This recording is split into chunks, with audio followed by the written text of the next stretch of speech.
Frères et sœurs, je suis très content d'être avec vous pour passer ce petit moment autour de la parole de Dieu. Et sans plus attendre, je vous propose d'ouvrir la Bible dans l'évangile de Luc au chapitre 19 à partir du verset 28. Après avoir ainsi parlé, Jésus marcha devant la foule pour monter à Jérusalem. Lorsqu'il approcha de Bethphagée et de Béthanie vers la montagne appelée montagne des Oliviers, Jésus envoya 2 de ses disciples en disant « Allez au village qui est en face. Quand vous y serez entrés, vous trouverez un ânon attaché sur lequel aucun homme ne s'est jamais assis. Détachez-le et amenez-le. Si quelqu'un vous demande « Pourquoi le détachez-vous ?»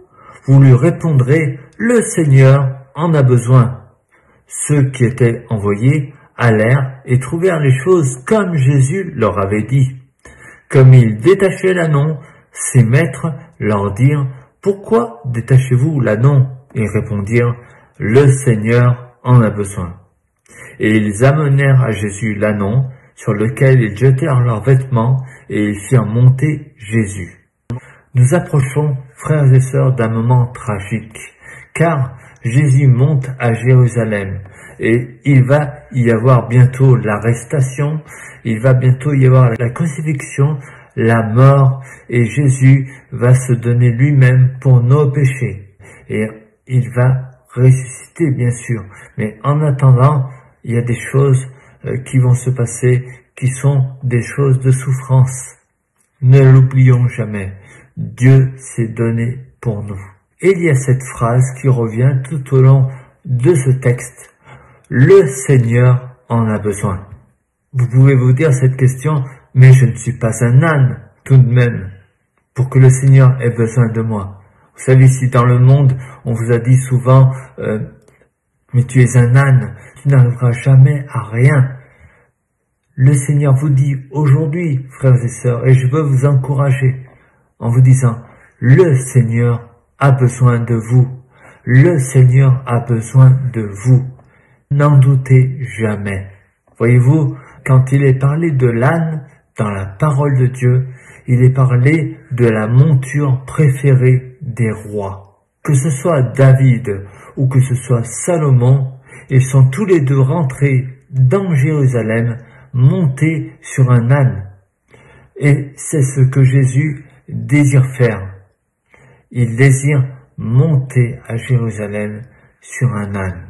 L'âne, ça signifie l'annonce du Messie, du roi pacifique, du roi qui apporte la paix. Et ça, les gens de Jérusalem le savaient très bien.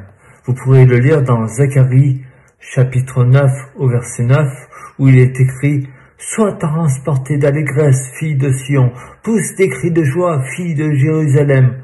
Voici ton roi vient à toi, il est juste et victorieux, il est humble et monté sur un âne, le petit d'une ânesse. » Annoncez le Christ, le Messie.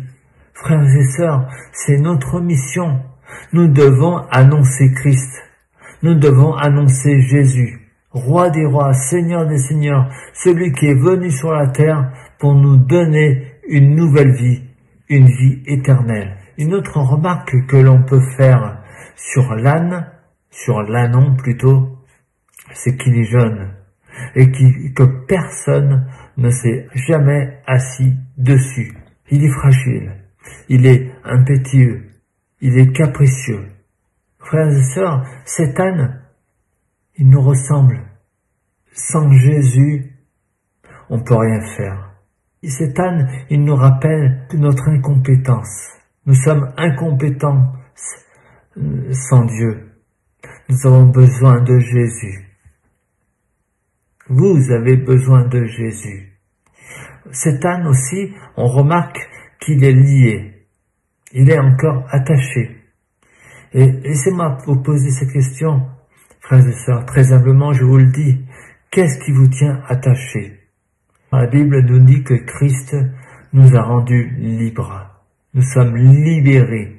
Nous sommes libres de nos chaînes, celles qui nous tenaient attachés avant dans ce monde, ont été brisées par Jésus. Amen.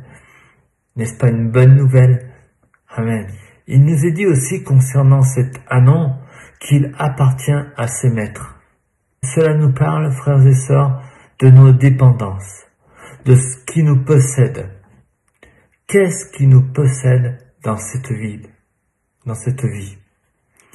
Dans 2 Pierre 2, 19, il est écrit « Chacun est esclave de ce qui a triomphé de lui. » Si avant, nous étions esclaves des maîtres de ce monde, maintenant l'Écriture nous invite à nous faire esclaves de Dieu, esclaves de Jésus.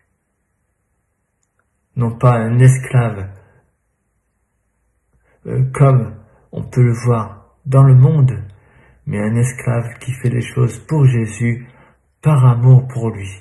Et ce qui est important de retenir, c'est que cet anon, il était vu de loin par Jésus, il était connu de loin. Frères et sœurs, Jésus est venu pour illuminer notre vie.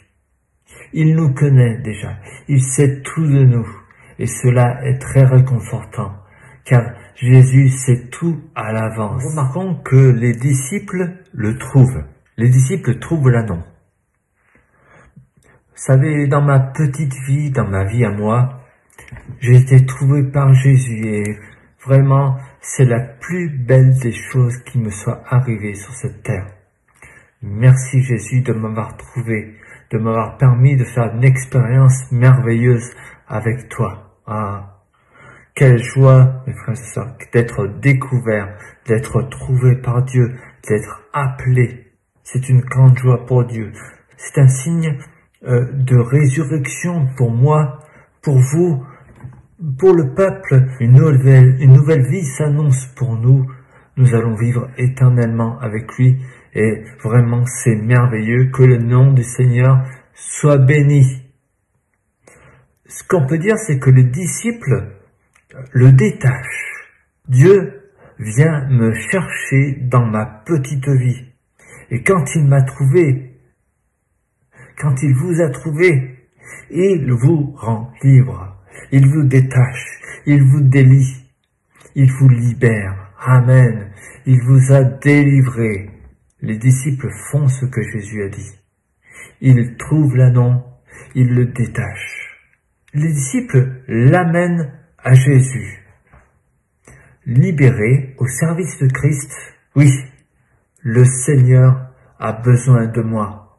Je suis amené en sa présence et il veut se servir de moi. Il veut se servir de vous. Le Seigneur en a besoin.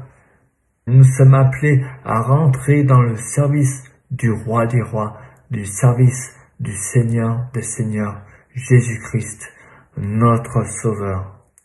Une autre remarque que nous pouvons faire, c'est que les disciples jettent leurs vêtements sur lui. Ils habillent l'anon. Ils lui donnent une nouvelle identité. C'est le manteau que nous avons pris lorsque nous avons accepté Jésus, le manteau de la foi.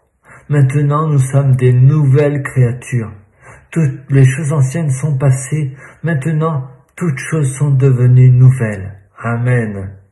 Je deviens un disciple de Christ. Et dans Galates, chapitre 3, au verset 27, il est dit, « Vous tous qui avez été baptisés en Christ, vous avez revêtu Christ. » Amen. Maintenant, nous sommes en Christ de nouvelles créatures. Dernière remarque concernant ce passage, c'est qu'on fait monter Jésus sur l'anon. Frères et sœurs, maintenant, je suis chargé de faire cette belle mission, c'est de porter Jésus dans ma vie.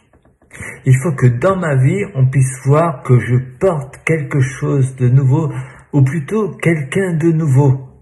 Jésus-Christ. Seigneur, aide-moi Seigneur, aide-moi à te porter. Aide-moi à refléter ta présence. Et l'annon qui n'a jamais porté personne ne sait pas faire. Rendez compte, c'est un nom, jamais personne ne l'a utilisé et pourtant maintenant il porte Jésus. C'est le miracle de la foi. Toutes choses deviennent nouvelles, toutes choses deviennent possibles avec Jésus. Frères et sœurs, il est chargé, cet anon, d'une mission royale, porter le Seigneur des Seigneurs, le Roi des Rois. Alors vous allez me dire, je ne suis pas un âne, tout de même. Eh bien, moi, je suis fier d'être comparé à cet âne. Je porte le Roi des Rois, je porte le Seigneur des Seigneurs, je porte Jésus-Christ. Et puis, je remarque qu'ils sont tous solidaires. Tous les disciples s'unissent pour faire monter Jésus sur l'âne. Nous sommes tous appelés au travail pour le royaume de Dieu. Tous ensemble, solidaires, d'une manière fraternelle. Nous sommes plus puissants pour annoncer Jésus. Amen. Oui, l'histoire de l'âne est aussi mon histoire. Et c'est ton histoire. Je ne suis pas compétent pour faire les choses que Jésus me demande. C'est lui qui me rend compétent.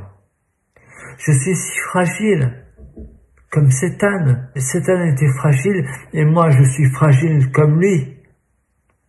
Mais le Seigneur a besoin de moi. Le Seigneur m'appelle, il m'a délivré, il m'a rendu participant à sa vie pour partager l'évangile de paix, la bonne nouvelle, le témoignage de son entrée dans ma vie. C'est de nous dont le Seigneur a besoin.